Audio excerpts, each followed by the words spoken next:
For a year and a half, Vera Rashkovsky's family has been split apart. The three sisters, Vera, Nadia, and Lubov, faith, hope, and love in Ukrainian, fled the country with their daughters, nieces, and grandchildren, while their brothers and sons stayed home in Odessa. They are living in what was once a school for kids with autism in the Moldovan capital, Chisinau. Vera says the outpouring of support has been overwhelming and has literally saved her life. I was at the hospital with double pneumonia. Everything was for free. I didn't pay a penny. I even wanted to give them chocolate, but the nurses refused. Her granddaughter Amina says she's happy, and her daughter Marina says she sees other Ukrainian faces on occasion. But they say they miss home. It's very painful. I lived there for so many years. I didn't work anymore, so I only had to leave. And now, in my age, I must flee. But we're lucky that people welcomed us so warmly here. We've met very nice people here, like relatives. Like the Rashkovsky family, more than 1.5 million Ukrainians sought refuge from the war in neighboring Moldova. This is just a small portion of the refugees. And they just kept coming and coming? Yes, coming and coming. Interior Minister Adrian Efros was running Moldova's Crisis Management Center in February 2022 when Russia invaded Ukraine. When the war started, nobody was prepared to face this big influx of refugees. And it was not just a problem to let them in, but what to do with them next. They need a shelter, they need food, they need accommodation, and so on.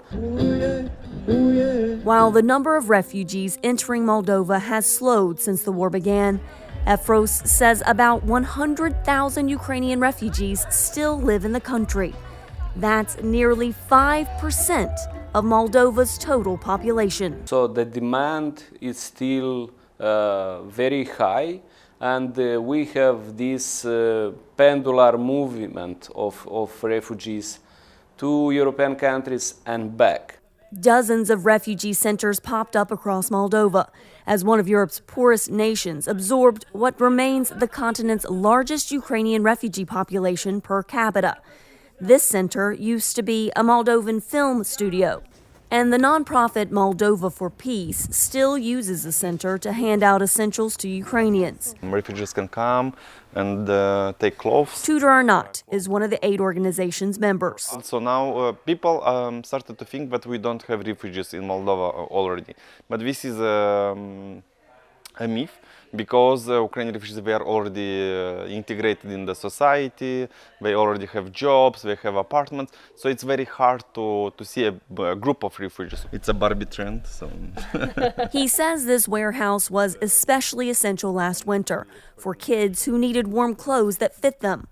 But as he gears up for this winter, he worries he might not be able to keep warehouses like this one stocked. Some of the big donors are already leaving Moldova, and now it's harder and harder to find any donors that will support making the warehouse exist. It's a call for help that U.S. Ambassador to Moldova Ken Logston says the international community must not neglect as the weeks and months drag on. We are absolutely committed to helping Moldova do everything possible to take care of refugees here. The United States, I think we're up to about $123 million that we've given specifically for the refugees here in Moldova to support the international community's efforts.